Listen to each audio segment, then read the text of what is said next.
There is a country in Europe where strangers kiss you on the cheeks before even knowing your name. Where pharmacies shine green on every street corner. And where a 2-hour lunch break on Tuesday is not laziness. It is the law. What is completely normal there leaves the rest of the world honestly speechless. This country is France. Most visitors arrive with images from movies, the Eiffel Tower, baguettes, berets. But what they really find is a culture so deeply self-assured it does not adapt to anyone. Not tourists, not trends, and certainly not your comfort zone. Some of these habits shape the whole world in ways many do not imagine. Others are so bewildering that travelers silently wonder if someone is playing a joke on them.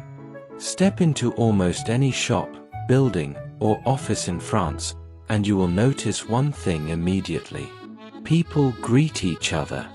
Not just acquaintances, not just close friends. Everyone. The baker greets the customer. The customer greets the other customer. Even strangers crossing paths in a narrow hallway exchange a quiet "Bonjour madame" or "Bonjour monsieur" before making eye contact. For those from cultures where silence in public is polite, this ritual can seem overwhelming at first. But here is what truly surprises foreigners. If you do not greet someone before asking for something, before ordering at the counter, before asking for help, before starting any interaction, you are not being neutral. You are being rude. The greeting is not optional. It is the contract. It is how you signal that you see the other person as a human being and not as a function. If you skip it, you will immediately notice a change in energy. For the French, it is not formality. It is basic respect disguised as habit. And once you understand it, the whole culture begins to make more sense.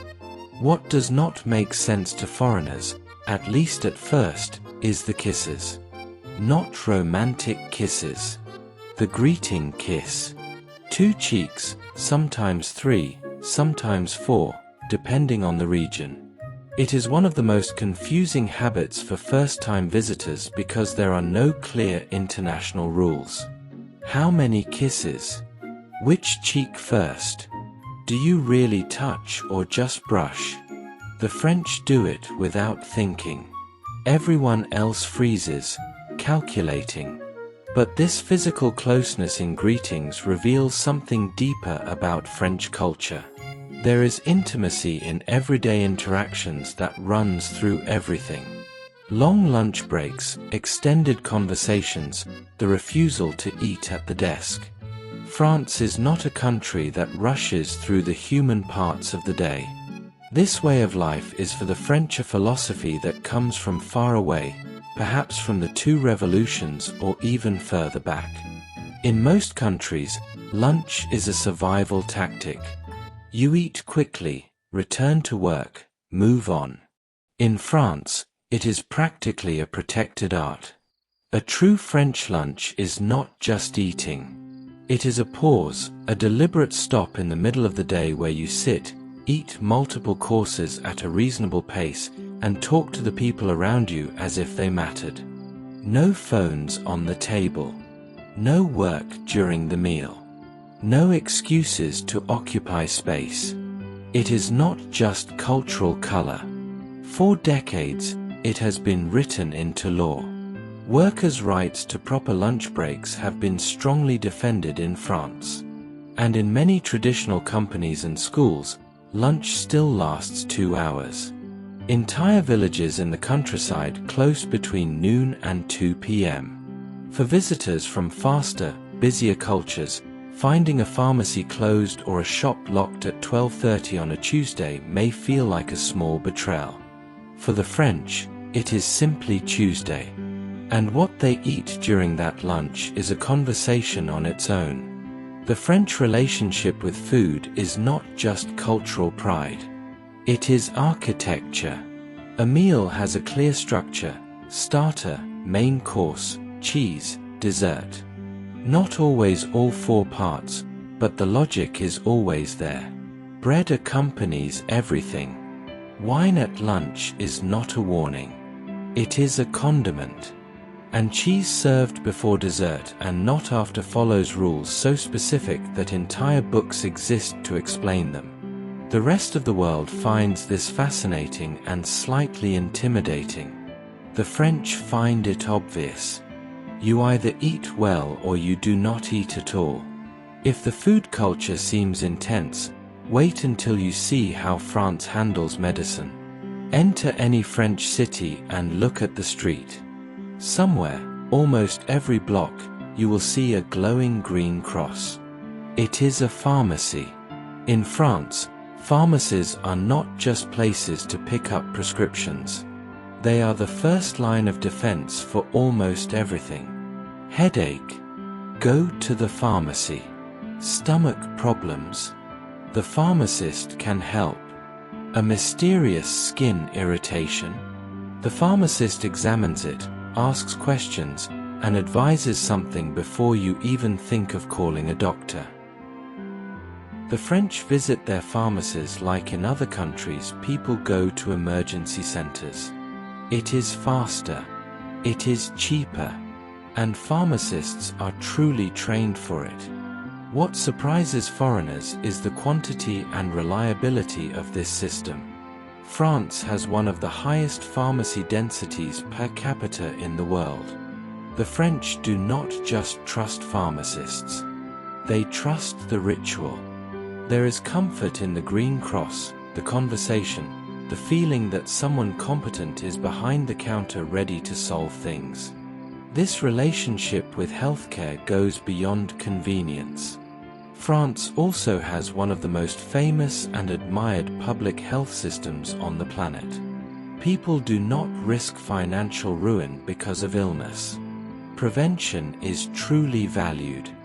Yet the French smoke more than most Western Europeans, drink moderately but consistently, eat butter without apology, and somehow still live long. Researchers have pondered this for decades. They call it the French paradox. But nothing really prepares foreigners for what the French do with words. Language in France is not just communication. It is identity. It is politics. And it is fiercely protected. The Académie Française is one of the oldest and most unusual institutions in the world. Founded in 1635, it exists for one purpose: to protect the French language.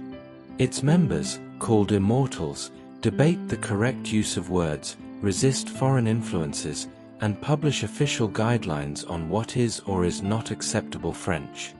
When the internet began flooding everyday conversation with English tech terms, the Academy intervened with French alternatives: courriel instead of email, logiciel instead of software. Whether people actually use them is another story. The very existence of an institution to defend a language from contamination tells you everything about how France sees its culture.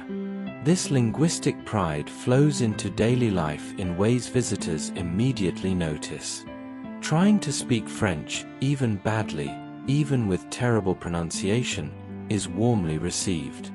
Jumping into a conversation directly in English without trying first is received differently.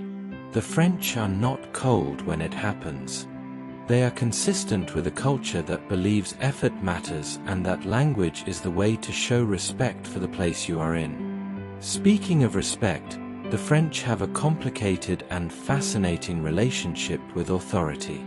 On one hand, France has one of the most centralized governments in the democratic world. The state is involved in education, culture, healthcare, and economic life in ways other Western nations would find extraordinary. French children follow a national curriculum so standardized that teachers in Lyon and Bordeaux teach the same lessons on the same day. On the other hand, the French protest constantly, with enthusiasm, with a cultural pride that sees public demonstration as a civic duty rather than a nuisance. When workers disagree with a policy, the streets fill.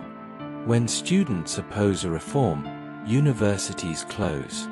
When truckers have complaints, roundabouts disappear under fleets of vehicles moving slowly. Strikes are not embarrassing in France. They are historic. The French invented modern political protest in many ways and have never stopped practicing it. Tourists sometimes arrive during a strike and panic. Locals shrug. It is Tuesday, and someone has something important to say. There is another aspect of daily French life that foreigners never get used to, and it lives in the corner cafe. In France, a cafe is not mainly about coffee. It is about territory. You order, you sit, and that table is yours for as long as you want. No one rushes you. No one hovers passively hoping you feel obliged to leave. The waiter does not bring the bill until you ask. Sometimes long after you are done. This is not bad service. It is considered excellent service because it respects the fact that you are a person, not a transaction, and that you will leave when you are ready. For visitors from cultures where table turnover is the entire business model, this may seem forgotten. It is actually the opposite. The café as a social institution dates back centuries in France. It was where philosophers debated, where revolutions were whispered, where Hemingway sat for hours and the waiter left him alone. The slow pace is not inefficiency. It is philosophy with an espresso on top. Now let us talk about something France gave the world and most people use every day without knowing where it came from, the metric system.